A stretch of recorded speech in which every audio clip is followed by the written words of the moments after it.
after I turned that contract down, I said on every single podcast, they're going to put me in jail for something. I started saying it over and over and over. I heard it. Because I understand the world. And I knew what was going to happen.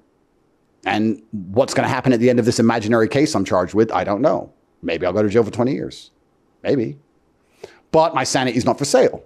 So do I want to sell my soul? Am I going to wear a dress?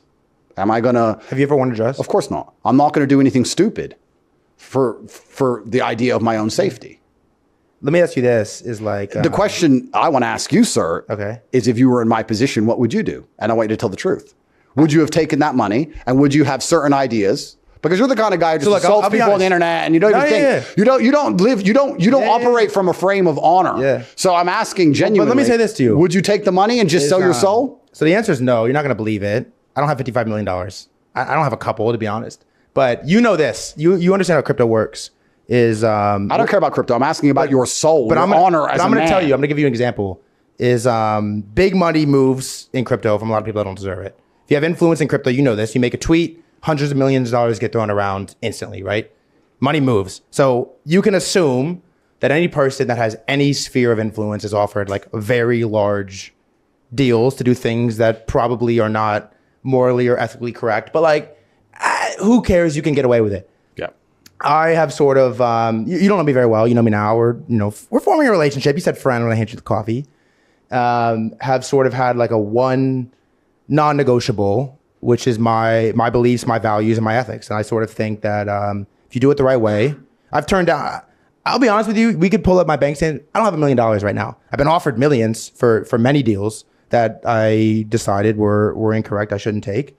And I've sort of came with the stance that if you do it the right way, you know why you're doing what you're doing, and you like stand by your values and your beliefs, you ultimately get to where you want to get to. And I believe that if I sold my soul, I probably wouldn't be sitting here on this podcast. I wouldn't be on YouTube posting this with millions. So you're prepared to go to jail?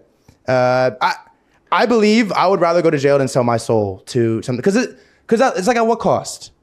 You sell your soul, then what's left? Well, you know what I mean? That's like, exactly right. That's what you just said. I'm repurposing it, but it's like... That's all you own. Like, I don't want to go to jail. Am I afraid of jail? Like, yeah. Like, I don't want to go to jail. Like respect to you, Tristan. Like, I don't know how y'all do it, but at a certain stage, if you're offered two options and one of them is worse than jail or jail, I think you kind of only have one choice there. What's that choice? To sell your soul? It's to go to jail. It's like, which one's worse? It's funny though, because you say that and everyone I ask that question says that. Okay. But it's interesting. I seem to be the only person who chose that choice. Do you believe that you're the only person that chose that? Well, I don't know if I'm the only one, but there's a lot of people who clearly were happy to have a member of their team turns transgender to show the kids, or happy to say whatever Susan told them to in unison with a cancellation, or happy to agree with Israel, or happy to agree with LGBT, or happy to agree with BLM. There's a lot of people who instantly sign on the dotted line in unison instantly. And they're the same people who sit and say, oh, if I had the choice, I'd never sell my soul. Yeah. Where are they? We wouldn't be in the mess we were in if it wasn't just me and my brother doing this. The fact it's only us two, basically, and a few others standing against a system is the reason we're in the mess we're in. If you don't currently have a criminal case, you're not important in the fight against the system. If you're not currently, like myself, like Assange, like Roger Ver, like Russell Brand, like Trump, like if you're not currently going to court, you're a nobody. You're either a nobody or you're on the wrong side. That's crazy. That's the reality. You're either on the wrong side or you're on the right side, but you're an insignificant pawn on the chessboard and they're trying to take out the kings. If you're not living with a current attempted criminal conviction. So what you're saying is if I don't have a case active and I haven't sold my soul, I'm just insignificant? Unfortunately, yes. That's crazy. So once you get to a level of significance, they're coming. You're going to know because they're going to raid your house. Because your ability to speak freely is directly correlated with your insignificance. The reason you can say what you think is because nobody listens. Because nobody listens? That's crazy. The second that people listen to you or care what you say, then they're gonna police your speech. So the First Amendment doesn't exist in the first place. I don't know if I should feel good or bad about that. Well, I mean, you could probably sleep easier than me. But then is your life goal to sleep? No. Like, is your life goal to be comfortable and sleep easy and not worry about the police coming and just do and make little podcasts? Or is your life goal to be remembered in one of the last periods of human history when the enslavement could be resisted?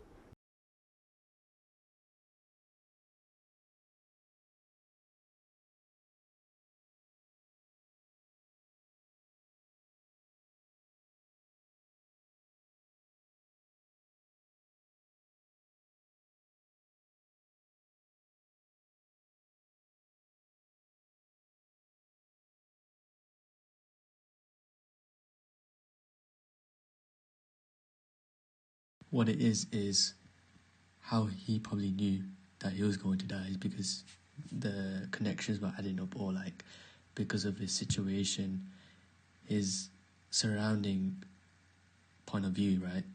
Maybe other people will get killed, so he probably knew, oh, I'm gonna be next, or there's something that happened, and he's like, oh, that, you know, this is not gonna end well. Yeah, so that's actually pretty sus, you know. So what it was is, so determined the cause of death to be acute propofol intoxication in combination with the use of sedatives, which is pretty sus, and with the injection marks all over his body and the disfigurement caused by years of plastic surgery. So there's that as well. Show he'd been in terminal decline for some years. Now with the acute propofol intoxication, a lot of words going on there, but it's used as an induction agent, meaning it causes loss of consciousness.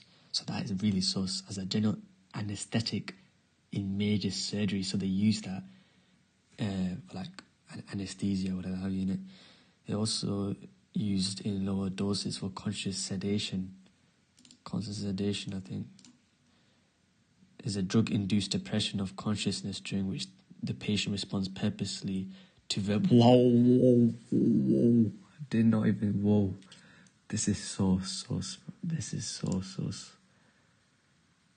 So, obviously this is like, for those like with actual like, you know, medicine, but it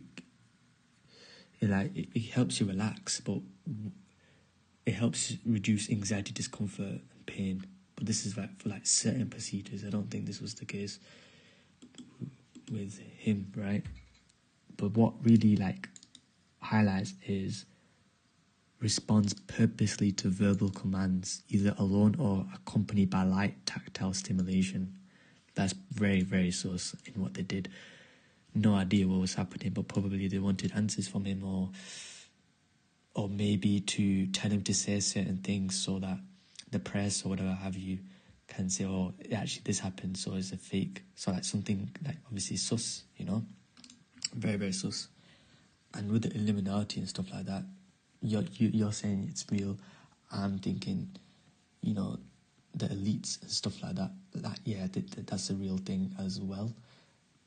And about reptilians though, I don't know, but to be honest with you, we believe in jinns in it, so the idea of reptilians, but even again though, someone mentioned, yeah, with reptilians, is that their eyes, like the fact that they're able to camouflage as a human except the eyes, like, it's kind of like sus in terms of that, like, how come they can disguise as a human, but their eyes is the only vulnerable part which shows they're reptilian, because how they blink, not how we humans blink, but they blink like when you squish something, you know, whereas for us it's like up and down in it, like tap, so like you're squishing it from like up and down motion, whereas the reptilian, they'll blink like sideways from left to right. And also the eye people as well, like it just looks reptilian. Obviously, like when you look at snake, for example, or you know, actual lizards or whatever have you. Let's look at a lizard. The eyes. So yeah. So obviously, so when it looks like a diamond shape, like an oval almost. Obviously, some has like the circle ones that we have, but the ones with the line, yeah, that's how. But other than that, and it's for those who are in power.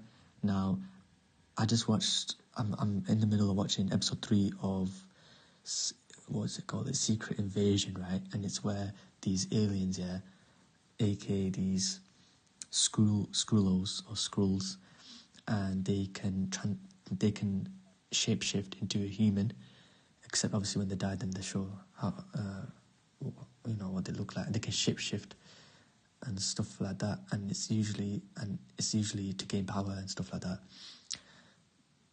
But yeah, I didn't know he was aged 50 when he died. Like, I thought he was like young, like 30 years old or something like that.